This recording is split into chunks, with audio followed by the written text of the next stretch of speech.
네, 이번 시간에는 기초 핵 및 입자 물리학 일곱 번째 강의입니다. 지금까지 우리가 이제 원자, 핵에 대해서 이제 공부를 했는데, 이번 시간부터는 이제 입자 물리학에 대해서 좀 설명을 하도록 하겠습니다. 우리가 그 원자의 크기가 대략 한 10의 마이너스 10승 메타 정도 되고, 그 원자 안에 있는 이제 핵은 크기가 한 10의 마이너스 15승 메타 정도 좀 됩니다. 10의 마이너스 15승, 원 fem토메타 정도 이제 되고, 이 핵자가 한 10의 마이너스 15승 메타 정도 되고, 이제 그 뉴클리어스, 그 핵자들로 이루어진 핵들은 이제 그것보다 살짝 크겠죠.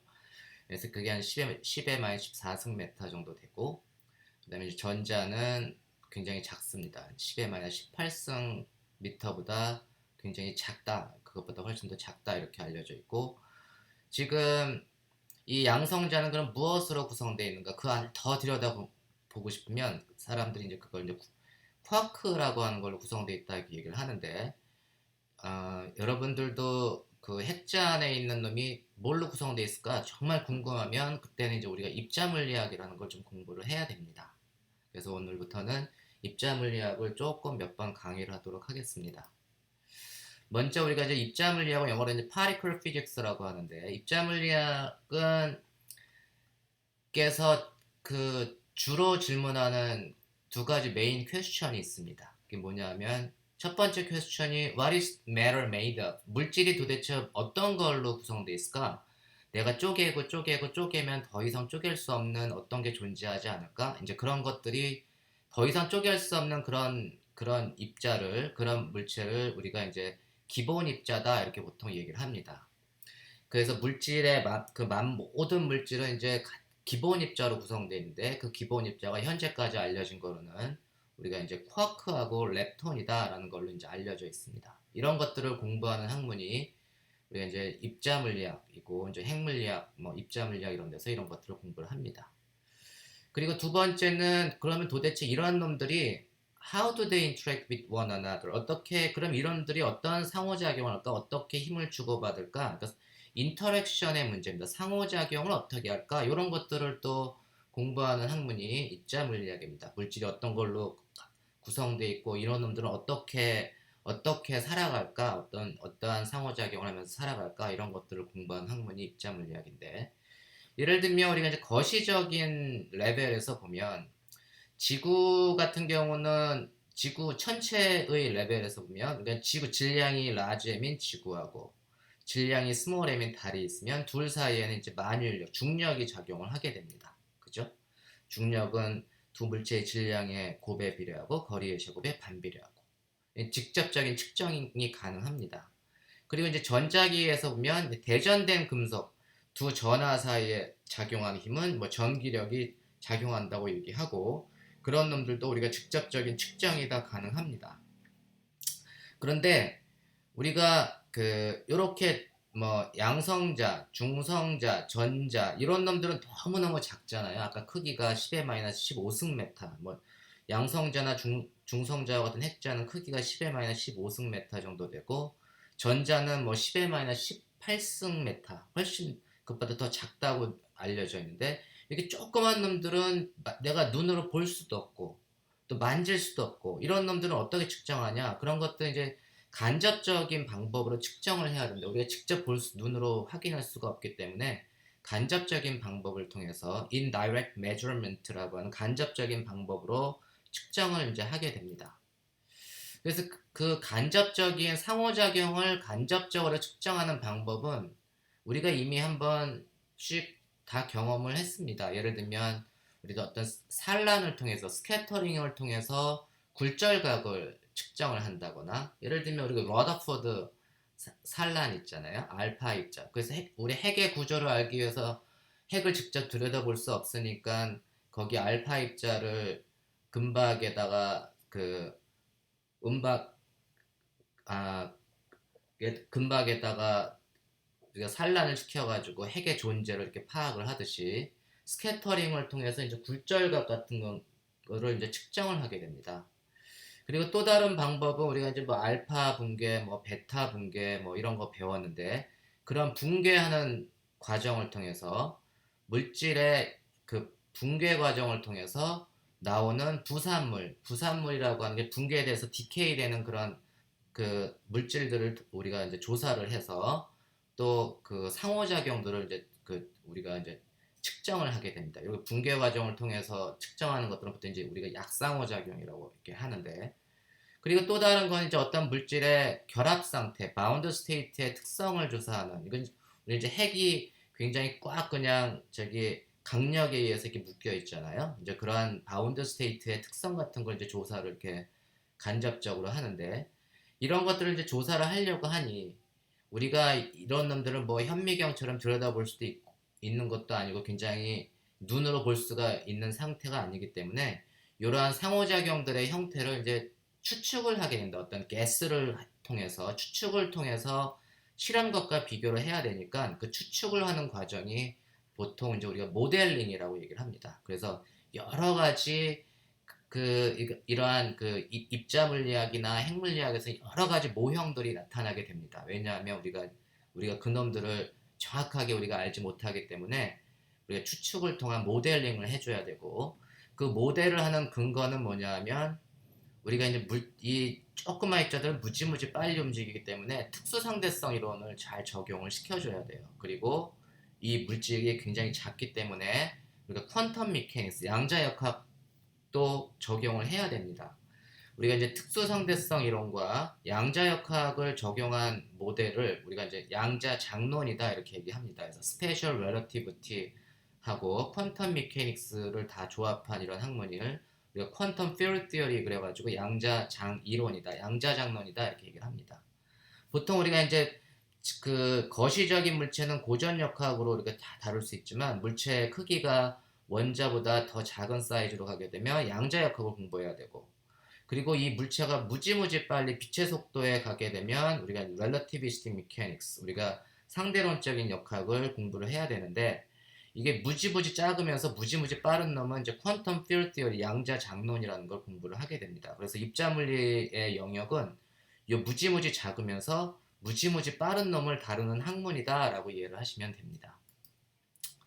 우리가 이제 입자의 발견에 대한 몇 가지 히스토리컬 이벤트를 간략하게 좀 얘기를 하면, 먼저 우리가 1897년에 J.J. 탐슨이 전자를 발견하게 됩니다. 일렉트론을 먼저, 음극선이죠.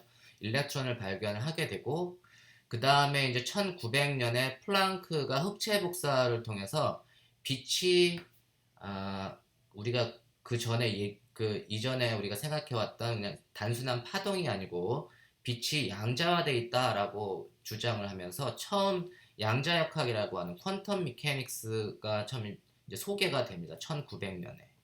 이게 이제 빛의 양자화를 통해서 소개가 되고, 그 다음에 이후에 이제 1911년에 러더포드가 알파 입자 산란을 통해서 원자핵을 발견을 하게 되죠. 그래서 원자핵은 이제 양성자라고 하는 걸 이제 발견을 하게 되고, 그다음에 14년도에 이제 보어가 이 원자 모형을, 그러니까 핵 주변을 도는 전자의 수소 원자 모형을 이렇게 만들면서 수소 원자의 선 스펙트럼을 이렇게 설명을 하게 됩니다. 근데 이제 그 이후에 조금 문제가 생겼어요. 어떤 문제가 생겼냐면, 이제 수소 원자는 양성자가 하나가 있고 그 주변으로 이제 전자가 이렇게 빙글빙글 돈다라고 하는 게 이제 수소 원자 모형인데, 그 다음에 그 다음에 이제 원자를 보면 이제 헬륨 원자 같은 경우는 전자가 두 개라서, 전자가 두 개이기 때문에 사람들이 이제 헬륨 원자를 언뜻 생각해 보면 질량이 수소 원자 한 두 배쯤 돼야 되는데 수소보다 헬륨은 네 배가 크고, 그 다음에 리튬 원자는 전자가 3개짜리인데 이놈은 또 수소보다 질량이 7배가 이게 크게 나타났어요. 측정이 되니까 도대체 이건 뭐지? 하고 딜레마에 빠지게 됩니다. 그때 이러한 딜레마를 혜성처럼 나타나서 해결해 준 사람이 있어요. 이 사람이 누굴까요? 이 사람이 체드윅이라는 사람인데 1932년에 우리가 보어의 수소원자 모형 이후에 상당히 긴 시간이 흘렀죠. 거의 20여 년이 지나고 난 다음에 중성자가 이렇게 발견이 됩니다. 최드윅이 중성자라는 걸 발견을 하게 돼요.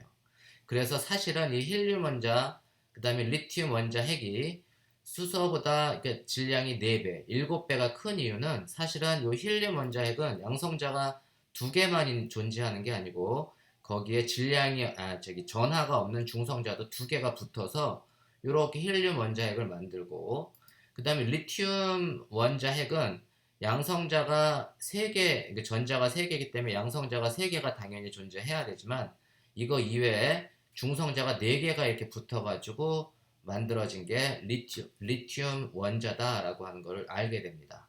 그래서 이 중성자가 발견되기까지, 양성자가 발견된 이후에 중성자가 발견되기까지 거의 한 몇십 년, 30년, 20년이 넘은 시간이 이제 흐르게 된 거죠. 과학의 역사가 이렇게 금방금방 발전하진 않습니다. 우리가 이제 양성자나 중성자를 보통 제가 이제 핵자다 이렇게 얘기를 했는데, 뉴클레온이다, 핵자라고도 얘기를 하고, 이런 놈은 이제 강입자, 헤드론이라는 말을 씁니다. 강입자. 그래서 우리가 보통 강입자 물리학, 헤드론 피직스라는 말을 많이 쓰는데, 이 강입자라고 헤드론이라고 하는 거는 그리스어로 이제 굉장히 무겁다, 헤비하고 스트롱하다, 이제 그런 개념을 가지고 있습니다. 그래서 우리가 양성자나 중성자를 강입자라고 얘기를 하고, 그 다음에 이제 전자 같은 놈은 즉 렙톤이라고 하는데, 이 렙톤은 그리스어로 굉장히 가볍다라는 뜻입니다. 그래서 원자는 무거운 강입자하고 그 다음에 가벼운 렙톤으로 이렇게 구성이 되어 있습니다. 그래서 우리가 헤드론과 렙톤이라는 용어를 자주 쓰니까 여러분들이 잘 기억하시기 바랍니다. 그리고 이제 1932년도까지는 제가 양성자가 1911년에 러더포드에 의해서 발견이 되고, 그 다음에 32년에 최드윅이 중성자를 발견하고, 그 다음에 89년인가요? 우리가 전자가 J.J. 탐슨이 발견해서 실질적으로 눈에 보이는 물질은 입자는 이렇게 3개 정도가 존재했었고, 32년까지. 그리고 이제 1900년대 초반에 그 플랑크의 흑체 복사를 통해서 이제 빛이라고 하는 놈이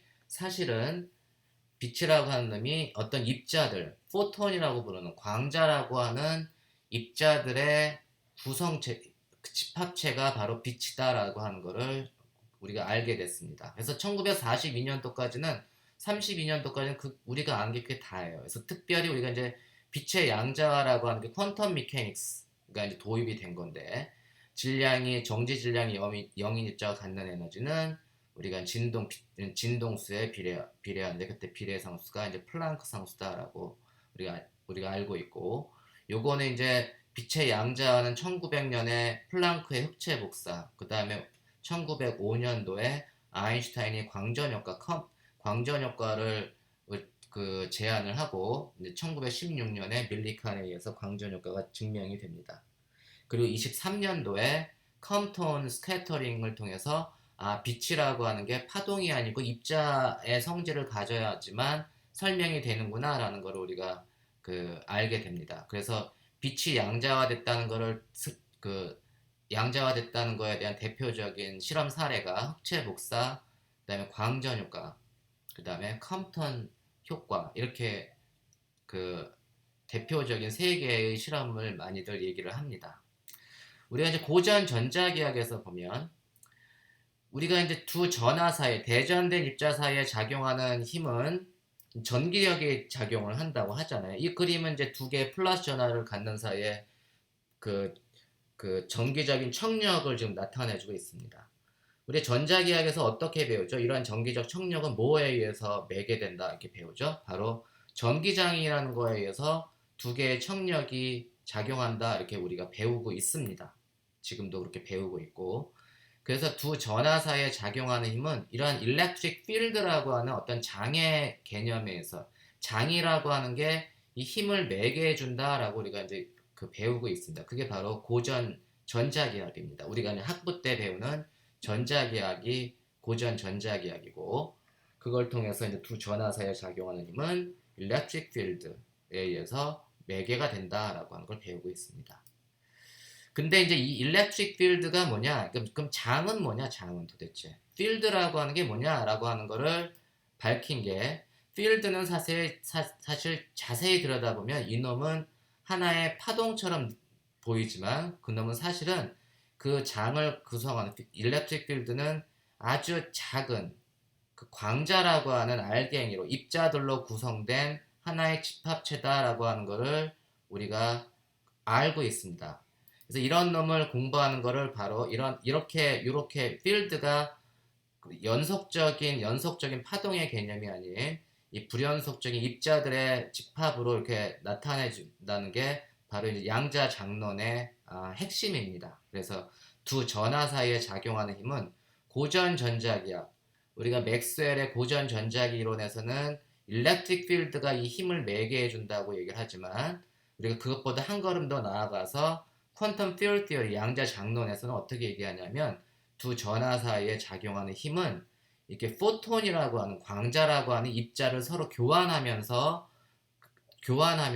두 힘이 전기력이 작용을 하는 거다라고 얘기를 합니다.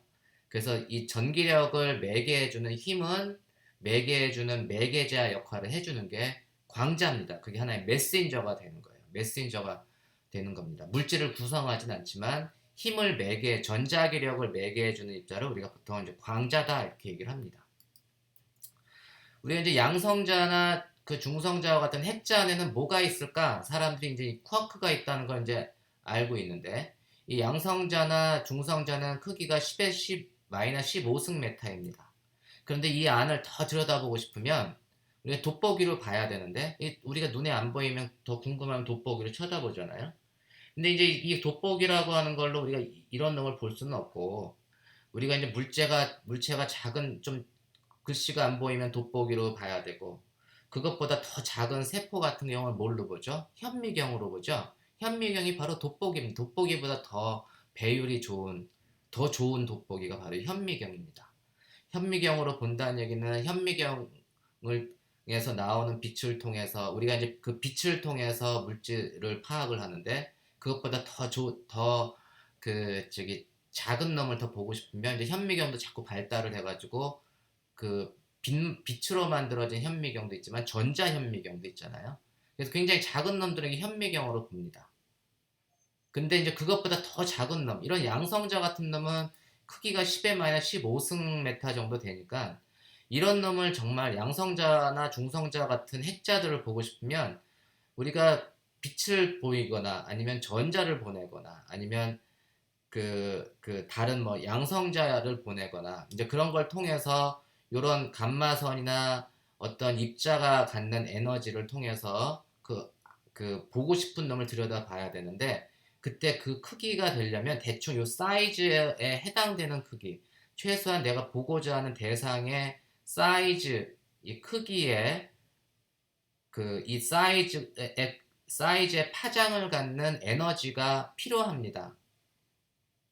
근데 그것보다 최소한 더 큰 에너지가 필요하죠. 파장이 점점 작을수록 이 안을 더 자세하게 들여다볼 수 있죠. 예를 들면 이렇게 큰 파장이 쓱 지나가면은 이놈이 있는지 없는지도 모르잖아요. 그죠? 최소한 요만큼의 사이즈에 맞는 크기의 파장을 갖는 에너지가 필요하고 그것보다 더 작은 놈이 사실은 더 필요하겠죠. 그럼 최소한 그 사이즈에 맞는 그 핵자의 크기의 파장을 갖는 감마선이나 입자의 에너지는 얼마냐면 E는 PC가 되고 E는 램다분의 HC, P는 램다분의 H잖아요. 그래서 램다분의 HC로 계산을 해주면 이제 이 파장이 지금 핵자의 사이즈가 대략 10의 마이너스 15승 메타니까 그걸 대입을 해주고 플랑크 상수 그다음 빛의 속력을 곱해주면 요만큼의 사이즈에 해당되는 10의 마이너스 15승 메타의 사이즈에 해당되는 에너지가 대략 얼마쯤 되냐면 10의 9승 일렉트론 볼트가 나옵니다. 10의 9승 일렉트론 볼트를 우리가 1 기가 일렉트론 볼트다, 기가 일렉트론 볼트다 이렇게 얘기를 합니다. 그래서 양성자의 구조를 좀 알고 싶으면 최소한 1 기가 일렉트론 볼트의 에너지가 필요합니다. 근데 이제 이러한 에너지는 우리가 현미경이나 그런 정도로 볼 수 있는 게 아니고 좀 더 큰 현미경, 그냥 정말 거대한 현미경이 필요한데 그 거대한 현미경을 우리가 입자 가속기라고 얘기합니다. 그래서 입자 가속기가 거대한 현미경의 역할을 해서 그 안에 굉장히 작은 물질의 구조를 파악을 하려면 자꾸자꾸 현미경이 커져야 돼요. 그래서 이러한 가속기가 만들어져야 되고, 예를 들면 요 핵자보다 더 작은 사이즈 10의 마이너스 10의 마이너스 18승메타 정도쯤 되는 크기를 구조를 갖는 놈의 그러한 사이즈를 갖는 물체 입자의 내부 구조를 알고 싶으면 최소한 얼마만큼의 에너지가 필요하냐면 10의 12승 일렉트론 볼트, 그게 테라 일렉트론 볼트라고 얘기합니다. 10의 12승 일렉트론 볼트는 테라 일렉트론 볼트고 10의 9승 일렉트론 볼트를 우리가 기가 일렉트론 볼트다 이렇게 얘기합니다. 우리 맥주도 테라가 있잖아요. 그래서 이제 거대 강입자 가속, 지금 현재 지구상에서 존재하는 가장 좋은 가속기, 가장 에너지가 높은 가속기가 Large Hadron Collider LHC라고 하는 거대 강입자 가속기입니다. 이거는 2008년도 9월에 이제 만들어져서 2009년도부터 이제 실제 이제 실험이 이루어지고 있어요. 이거는 양성자 빔을 이용해서 만들어진 가속기인데 원형 가속기입니다. 위치는 어디 있냐면 굉장히 좋은 곳에 있어요. 여기 보면 스위스하고 프랑스의 경계, 두 나라의 접경을 다 넘나들면서 한쪽은 스위스, 한쪽은 프랑스의 땅인데 그렇게 만들어진 그 원형 가속기고, 요 놈은 둘레가 27km 정도 되고 지하로 175m까지 내려가 있습니다. 그래서 내부는 이런 식으로 이제 가속기가 원형 가속기가 이렇게 이루어져 있고, 요 놈이 양성자의 그 질량 중심 에너지가 13 테라 일렉트론 볼트 정도 됩니다. 이제 더 에너지를 높이려고 하는데, 이제 하나의 에너지, 그러니까 프로톤 하나의 에너지가 대략 한 6.5 테라 일렉트론 볼트 정도쯤 되겠죠. 그래서 우리가 이제 이러한 양성자를 그 빛의 속력에 거의 가깝게 0.999999C 정도의 속력으로 이제 충돌을 시켜서 굉장히 작은 물질의 내부 구조를 이렇게 간접적으로 파악을 하게 됩니다. 그래서 그걸 잠시 이렇게 보면, 우리가 이제 양성자 가속, 원형 가속기는 이렇게 두 번의 작은 링을 통해서 입자들을 이렇게 속력을 빛의 속력에 만들어 주려면 한 번에 못 만들어 주니까 몇 번씩 돌려서 가속을 시켜가지고 양성자를 이렇게 반대 방향으로 딱 돌려가지고 너무너무 10의 15승메타밖에 안 되는 두 놈을 충돌시키는 작업이 얼마나 힘들겠어요. 정말 그 아주 힘든 그러한 작업입니다. 굉장한 하이테크가 필요한 작업이 되겠죠. 그래서 이러한 거대 강입자 가속기를 통해서 굉장히 작은 세계를 우리가 탐구하고 있습니다. 우리가 그 우주의 역사, 빅뱅 이후에 우주의 그 이볼루션을 보면 우주의 나이가 이제 대략 빅뱅 이후에 현재 우주의 나이가 138억 년 정도 된다고 했잖아요. 그리고 이때 이제 태초의 빅뱅 이후에 10의 마이너스 대략 43초 혹은 44초 정도 될 때의 온도가 고온고압에서 10의 여기 이제 10의 17승 테라 일렉트론 볼트 이렇게 나왔는데, 그 정도의 시간과 에너지를 갖는 스케일을 우리가 이제 플랑크 스케일이라고 얘기를 합니다. 이 플랑크 스케일을 기준으로 해서 요 시간대를 기준으로 해서 그 이후는 우리가 지금까지 공부하는 일반 상대성 이론, 중력 이론, 그 다음에 제가 간단하게 말씀드린 이제 표준 모형, 양자 장론, 이런 현대 물리학의 공부를 여기서 다 할 수 있는데, 요 플랑크 스케일 이전의 시간은 이제 중력이 그 양자 효과를 나타내준 중력의 양자 효과가 이렇게 들어가가지고 아직 이 영역에 대해서는 우리가 잘 모릅니다. 그래서 플랑크 스케일은 양자 중력과 고전적인 중력을 구별하는 그런 스케일이다라고 여러분들이 이해를 하시면 됩니다.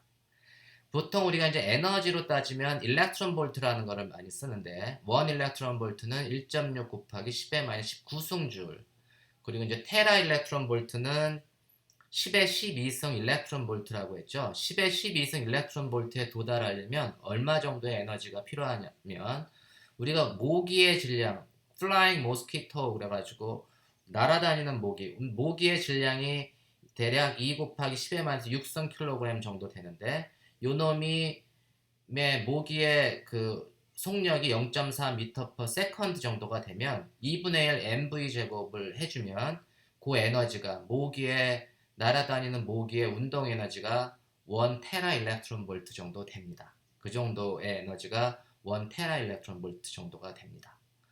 그리고 이 LHC는 아까 대략 그 센트럴 매스 에너지가 13 테라 일렉트론 볼트 정도가 되니까 대략 우주 빅뱅 이후에 그 우주의 나이가 뭐 10의 한 10승초 내지는 그것보다 조금 더 전의 시기를 연구하는 그 가속기가 연구하는 그 가속 입자 가속기가 이제 LHC다 이렇게 이해를 하시면 될 것 같습니다.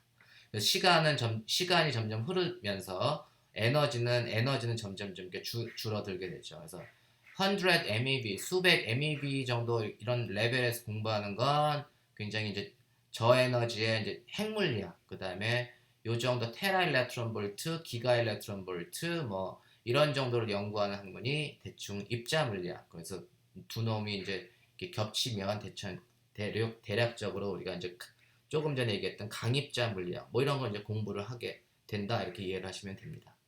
그리고 플랑크 스케일을 조금 더 살짝 더 언급해 보면 우리가 이제 우주에는 세 개의 truly fundamental constant, 이건 뭐냐면 정말로 기본적인 상수가 있는데 그 기본적인 상수가 뭐냐면 빛의 속력, 이 빛의 속력이 3 곱하기 18승 미터 퍼 세컨드죠.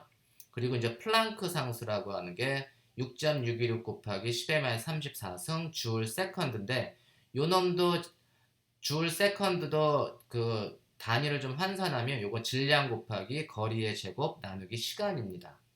그리고 우리가 잘 알고 있는 중력 상수 gravitational constant에서 중력 상수가 6.674 곱하기 10의 11승 뉴턴 메타 제곱 퍼 킬로그램 제곱인데 요 놈도 중력 상수도 거리와 질량과 시간의 단위로 나타내 줄 수 있고 모든 게 거리와 질량과 시간의 단위로 나타내 줄 수 있는데 그 기본적인 단위가 빛의 속력, 플랑크 상수, 그 다음에 중력 상수입니다. 이놈들의 조합으로 우주에 있는 모든 놈에 다 적용을 할 수가 있는데 그게 바로 이제 요 세 개의 기본적인 상수로 we can construct scales of length, 거리, 시간, 에너지의 스케일을 우리가 만들어 줄 수 있는데 그렇게 만든 게 바로 플랑크 길이. 플랑크 길이에서 기호는 L sub P. 그래서 이 놈은 C 3승분의 그 중력 상수 곱하기 플랑크 상수 H바죠. 뭐 그거의 루트 값을 취하면 요 놈이 우리가 이제 미터가 나타날 수 있는데 그 놈이 바로 1.6 뭐 곱하기 10의 35승 메타. 그래서 플랑크의 길이 해주면 그 길이가 대략 10의 35승 메타 정도의 오더가 되고 그 다음에 플랑크 타임 하면 이 놈들도 조합하면 시간도 만들 수 있습니다. 이때 시간은 C 5승분의 뭐 GH바의 루트 그러면 이제 단위가 세컨드가 나오고 그때 타임이 플랑크 타임이 10의 44승 세컨드 5 곱하기 10의 44승 세컨드. 그래서 아까 플랑크 타임이 대략 뭐 10의 43승 세컨드 정도 된다고 했죠. 그리고 이제 플랑크 에너지 요 놈을 가지고 세 개를 가지고 또 에너지 단위도 만들 수가 있는데 그 에너지가 10의 16승 테라 일렉트론 볼트 정도 됩니다.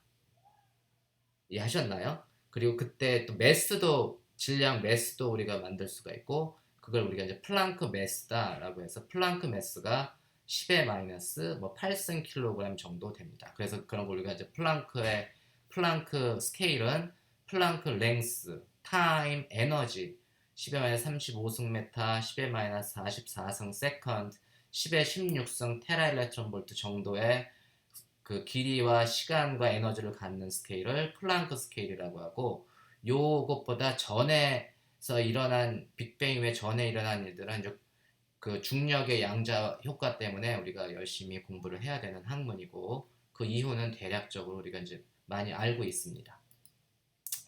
우리가 이제 이렇게 해서 점점 작은 기본 입자의 세계로 여러 많은 물리학자들이 그 탐구를 한 결과 지금 그 현재까지 알려진 가장 기본적인 물질을 구성하는 기본적인 입자는 쿼크하고 렙톤이라고 했는데 쿼크는 6개의 쿼크가 알려져 있습니다. 업 쿼크, UD, CS, TB. 그래서 up, down, charm, strange, top, bottom. 그래가지고 질량은 UD, SC, BT 순으로 질량이 이제 갈수록 점점 무겁고, 그 다음에 그거하고 파트너로 이제 우리가 알고 있는 렙톤 중에 대표적인 렙톤이 전자잖아요. 일렉트론이 제일 많이 알려져 있지만 가벼운 입자로 알려졌지만 일렉트론과 성질이 비슷한 입자가 이제 6개가 있습니다. 그래서 일렉트론, 뮤온, 타우, 그러니까 뮤온, 뭐 타우, 렙톤 이렇게도 읽고 그 다음에 그거하고 또 밑에 이제 그 누라고 쓴 게 이제 중성 미자 뉴트리노라고 하는데 일렉트론 뉴트리노, 뮤온 뉴트리노, 타우 뉴트리노. 그래서 6개의 렙톤으로 구성되어 있다. 이게 가장 펀더멘탈한 입자고, 그 다음에 입자하고 입자들 사이에서 힘을 매게 해주는 메신저 역할을 해주는 게 우리가 조금 전에 얘기했던 광자, 포톤이라고 하는 거는 이제 감마로 나타내주고, 그 다음에 우리가 이제 그게 전자기 상호작용의 메신저 역할을 해주는 게 우리가 이제 그 포톤, 광자고, 그 다음에 핵과 핵을 묶어주는 강력을 묶어주는 본드 같은 역할을 해주는 게 메신저가 그 매개 입자가 우리가 이제 글루온이다 이렇게 얘기를 합니다. 그래서 글루온은 G라고 쓴 건 글루온이라고 읽고 그 글루온이 힘을 매개 해주는 입자, 강력을 매개 해주는 입자. 그리고 우리가 핵력을 공부할 때, 핵 반응을 공부할 때 우리가 그 핵의 붕괴, 뭐 알파 붕괴, 베타 붕괴 뭐 이런 걸 배웠잖아요. 그래서 핵이 붕괴될 때 그 붕괴되는 메신저 역할을 해주는 게 우리가 이제 여기 Z, G 보존, 그 W, Z하고 W라고 하는 메신저, 힘을 매개 해주는 입자가 그 존재합니다. 그 이제 양력을 매개 해준다 이렇게 얘기를 합니다.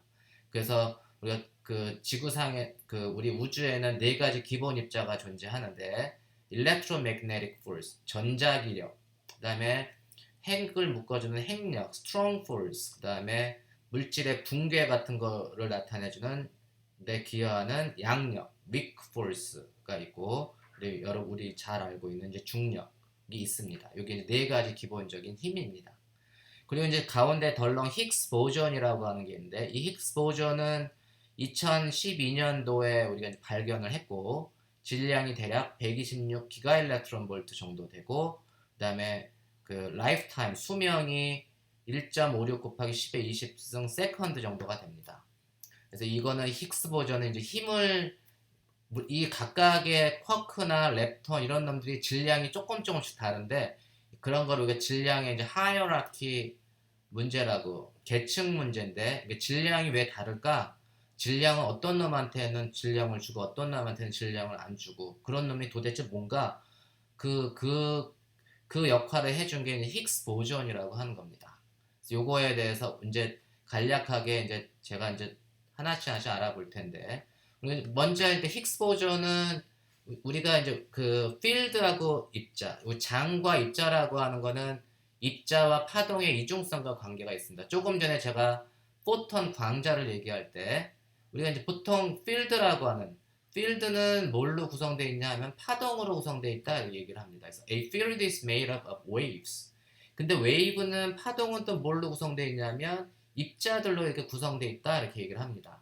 그래서 이제 입자는 필드의 에너제틱한 스테이트다 보통 이렇게 영어로 얘기하는데 입자는 예를 들면 광자는 전자기장의 에너제틱한 스테이트다 이렇게 얘기를 하고 그놈이 바로 필드는 입자들의 그 양자화된 입자들로 구성되어 있는 그래서 우리가 일렉트릭 필드를 자세히 보면 거기에는 포톤이 사실은 돌아다니고 있는 걸 우리가 알 수 있는 거고 우리가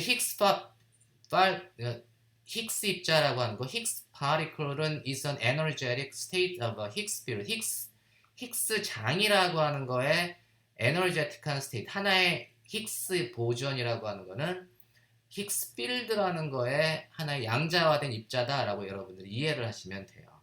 그래서 우리가 보통 힉스 필드는 마치 우리가 수영장의 물과 같은 건데 필드는 존재하는데 모든 곳에 힉스 필드가 존재하고 그 힉스 필드가 대부분의 기본적인 입자 우리가 아까 쿼크하고 렙톤이라고 하는 기본적인 입자의 매스를 부여하는데 질량을 부여하는데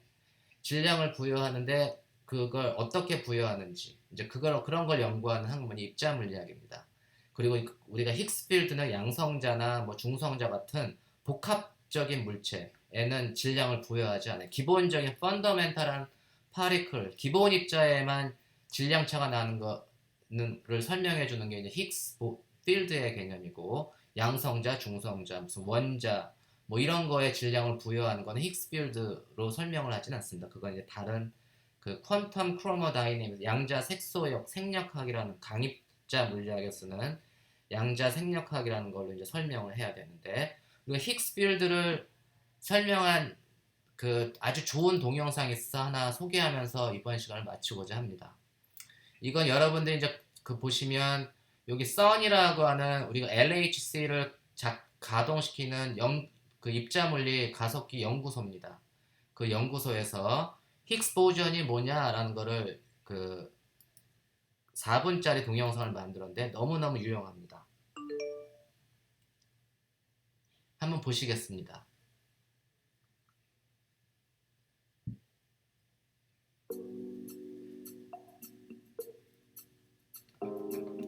우리가 이제 광자는 빛의 양자다. 그리고 광자는 질량이 없잖아요. 근데 태초에 그 모든 기본적인 입자는 질량이 만약에 없다고 하면 어떤 일이 벌어지겠냐. 지금은 사실 질량이 있는데 만약에 전자의 질량이 0.51 메가일렉트론 볼트인데 전자가 광자처럼 질량이 없다고 하면 어떻게 될까요? 그럼 매스리스한 일렉트론은 원자 핵에서 벗어나니까 원자라는 게 존재하지 않고 수소원자가 존재하지 않으니까 물질이 존재하지 않습니다. 우리가 존재하지 않겠죠.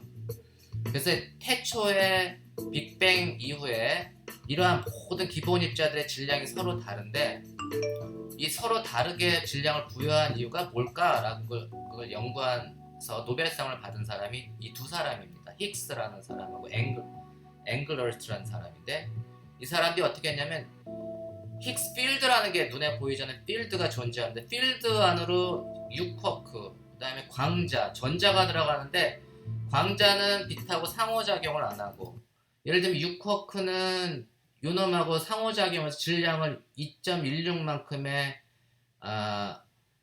질량을 얻고, 전자는 0.51만큼의 질량을 얻고, 서로 이 필드 수영장의 물하고 반응하는 정도가 달라서 어떤 놈은 이만큼의 질량을 얻고 어떤 놈은 요만큼의 질량을 얻고, 광자 같은 놈은 질량을 얻지 않고 쓱 지나가고, 이렇게 해서 각각의 기본 입자들의 질량이 다르다라고 하는 겁니다. 그래서 그렇게 만들어주는 필드를 우리가 힉스 필드라고 하는데, 필드라고 하는 거는 우리가 많이 경험했잖아요. 전자기장은 우리가 실생활에도 많이 경험하는데, 이렇게 전구에 불이 들어오는 이유는 뭐죠? 전구에 불이 들어오는 이유는 포톤이 나오기 때문에, 우리가 전자기장하고 관련된 양자인 광자에 의해서 빛이 이렇게 나오는 걸 인지할 수가 있습니다. 간접적으로 이렇게 다 파악할 수가 있죠. 아까는 전자가 휘어지는 것도. 그런데 이제 힉스 필드는 우리가 눈으로 볼 수는 없고, 이 힉스 필드의 존재를 알려면 입자물리 실험을 통해서 알 수가 있습니다. 이 지금 현재에도 힉스 필드는 존재하지만, 우리 주변에 도처에 힉스 필드가 존재하지만, 이거를 관찰하기 위해서는 우리가 이제 양자 입자, 아까 이제 프로톤을 충돌을 시켜가지고 그 안에서 그 필드 안에서 물방울이 하나 우리 수영장에서 첨벙첨벙거리면 물방울이 튀죠. 그 물방울이 튀는 거를 발견하면 그 물방울에 해당되는 게 힉스 보존이라고 하는 겁니다. 그 힉스 필드의 양자죠. 힉스 보존을 우리가 이제 관찰을 할 수 있고, 그 힉스 보존이라고 하는 거를 관찰하기 위해서 이제 이런 LHC 같은 그런 거대 강입자 가속기 실험을 이렇게 하게 됩니다.